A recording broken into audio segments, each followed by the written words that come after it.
Hi everyone. My name is Winnie Agwang. I'm from Uganda, Makerere University, and I'm going to present to you a study on willingness to take pre-exposure prophylaxis, commonly known as PrEP, among high-risk young men aged 10 to 24 years in Masese fishing community, Jinja district, and it's found in Uganda. That's the outline of the presentation. We'll have an introduction. We'll have the objective of the study, the methodology, the findings, the conclusion and recommendation, a take-home message, and an acknowledgement. So that's where Uganda is found. I'm sure most of us may not know where it's found. It's in Africa, and to be specific, it's in East Africa. A very beautiful country, by the way, and you're most welcome to visit. Very hospitable, and you'll really enjoy. That's how a fishing community typically looks like. It has very many activities going on. You find people are fishing, there are shops, people stay there.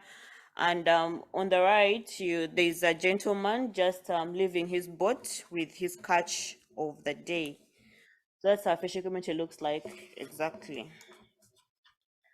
So, a brief introduction to the study. Globally, between 2010 and 2020, the HIV infections have reduced by about 31% from 2.1 to 1.5 million, and the deaths have reduced by about 47%. All this we can attribute the different prevention strategies, including pre-exposure prophylaxis, which is a self-controlled HIV prevention tool which has been shown by several studies to be effective in preventing HIV. So there are some of the studies which have been done to show the effectiveness of PrEP in HIV prevention. So about Uganda, in Uganda we have different high-risk populations we have characterized, and fishing communities are part of these high-risk populations. Um, Mainly, the HIV prevalence in these communities is about 37%. That means for every 10 people you meet at a fishing community, about 3 or 4 are HIV positive, which is really high.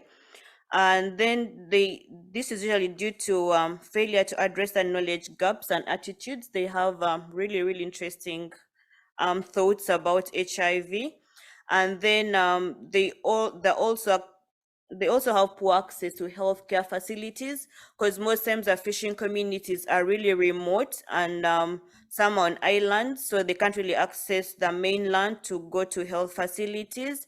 They also have high mobility, so they move from island to island, and so it propagates HIV. And there's a very high rate of risky sexual behavior. They rarely use condoms. They have multiple sexual partners. They exchange fish for sex, and then they usually pay more for having sex without a condom. So that all that contributes to the very high prevalence of HIV in these communities. Um, so this motivated us to to see if we can really introduce PrEP to their communities, because none of the people from this community had enrolled for PrEP at a nearby facility. So wanted to know if they are willing to take PrEP. But because there was not much evidence on fishing communities, we had to do the study. So we examined the willingness of men 18 to 24 years to use PrEP. We chose this age group because oftentimes, if you look at most studies on PrEP, they're looking at adolescent girls and young women, and they're usually forgetting about the boys and the men, yet they're the ones who may actually be propagating the HIV because they usually have more partners, and so they can spread from one partner to another. And wanted to mainly focus on their behavior, and so we had to use a model to help us understand their behavior, and we chose to use the health belief model. So that is the health belief model. It has about 6 constructs, which are the perceived susceptibility, perceived severity, perceived benefits, perceived barriers, the self-efficacy, and the cues to action. For perceived susceptibility, it refers to a person's belief that they can get a certain condition. So if somebody feels like that risk of getting HIV, they are most likely to take the PrEP, compared to someone who feels like they are not at risk of getting the HIV. And when you look at the perceived severity, if someone feels like if I get this condition, it's going to cost me a lot, they'll most likely be able to take on the PrEP. For this instance, if you got HIV, it's incurable and it's going to affect your quality of life unless you take your ARVs on time and also engage in healthy living. And then also we have the perceived benefits, which refers to a person's opinion of the value of the intervention. For this case, if they took the PrEP, how would it benefit them? So that would motivate them to take the PrEP. And then the perceived barriers, what can hinder the person from taking the PrEP? The barriers can either be tangible or intangible. For tangible barriers, we can have things like distance to the health facility. We can have things like availability of income to maybe buy the drugs. Where the intangible ones can be things like discrimination, how people look at me taking PrEP. Because if you look at the PrEP drug, it looks more or less like the ARVs. So if someone came across this PrEP, they would actually think that someone may be HIV positive, yet they're actually not. And then the keys to action usually are events or people that trigger people to engage in an activity. For example, maybe friends can tell you there is this drug, please go take it. And then self-efficacy is a person's belief in themselves. Can I do this? Can I be able to take the PrEP? Yes, it's available, but me as a person, am I able to perform the given behavior, which is taking PrEP for this case? Because it's a daily pill, so someone may be willing to take it, but they have to ask themselves, can I take this on a daily for the time I'm at risk? Because only taken when you're at risk. When you stop being at risk, then you can do away with it. So that's just about the health belief model. And of course, there's some modifying factors, for example, age, gender, ethnicity, personality, socioeconomics, and knowledge. All this can influence someone's perceived susceptibility.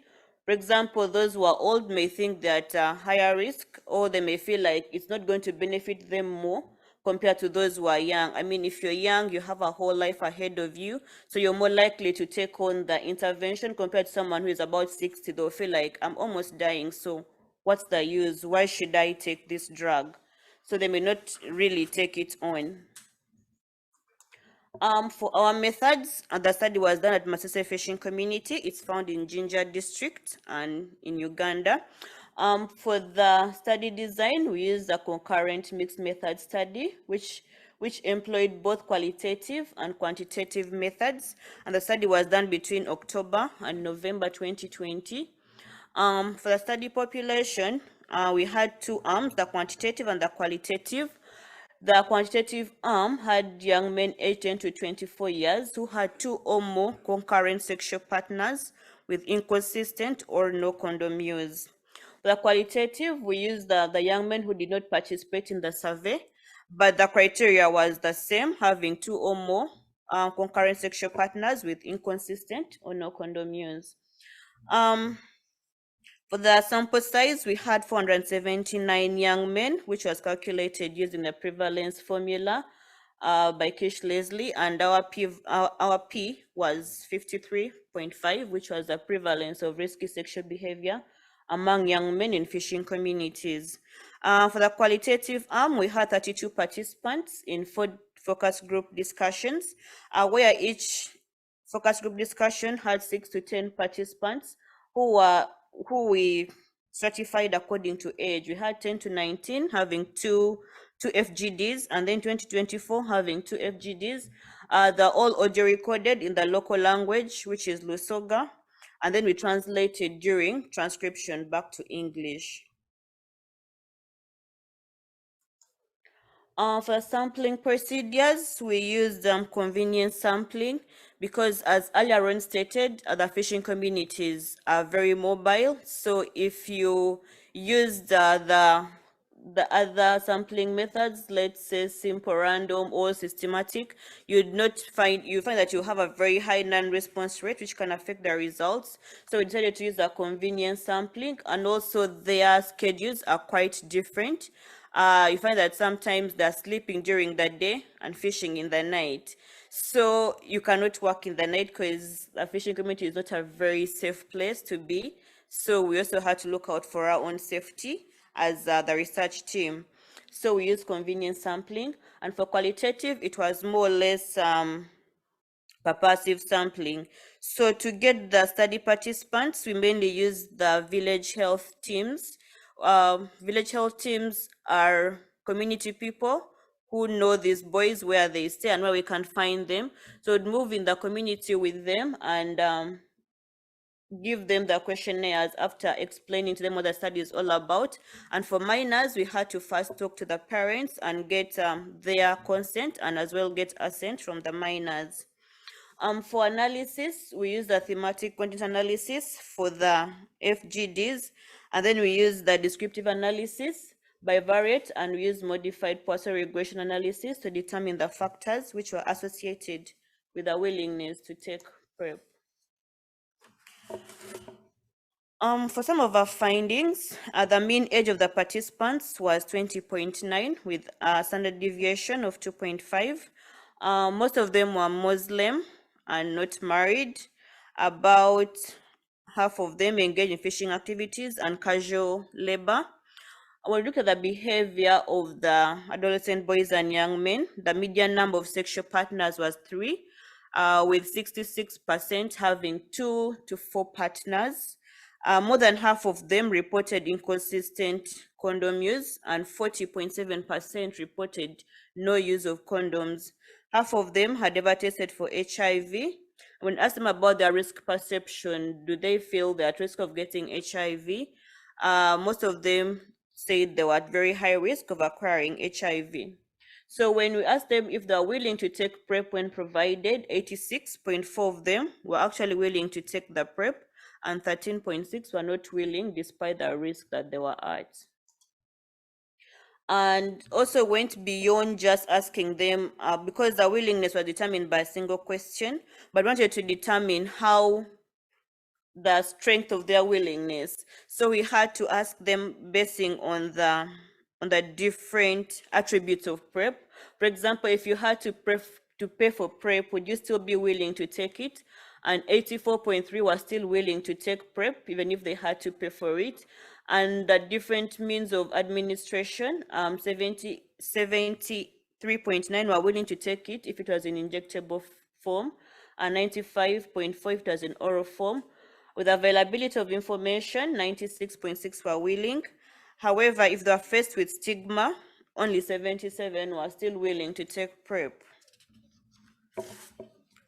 So the association, we found that risk perception of HIV acquisition was associated with willingness to take PrEP, and so was access and assurance that PrEP was safe. However, those who are single were less willing to take PrEP, and the table was quite fixed. But also those who earned between 27 and $133 were also less willing to take PrEP, who were on the higher side of income. For qualitative findings, 3 major themes. We looked at 3 themes really because we had the themes predefined before analysis. Wanted to know the knowledge of the understanding of the adolescent boys and young men. Want to know the understanding of PrEP, and we looked at it at the what, the who, the when, the why, and the how. Who takes PrEP? When is it taken? How is it taken? And why do we take PrEP? Then also the second theme that emerged was that PrEP will lead to an increase in sexual immorality and affect their libido. And then the third theme that emerged was that young men were willing to recommend PrEP to other eligible PrEP users. So that's some of the quotes that came up. I heard about the tablets. When they give you these tablets, you don't get the virus. However, I don't know what way and how they would use the tabs. And then for increasing on their sexual immorality, I still think that they are playing the role of reducing HIV on one hand, they'll be causing something else. I'm going to make that girl pregnant. They're going to increase on the population of the people at the landing site because girls will be getting pregnant since sex is already the order of the day at the landing site. One said they would reduce their sexual power as they contradicted some of the tablets that they would use to increase on their libido. So they're willing to recommend it to other PrEP users.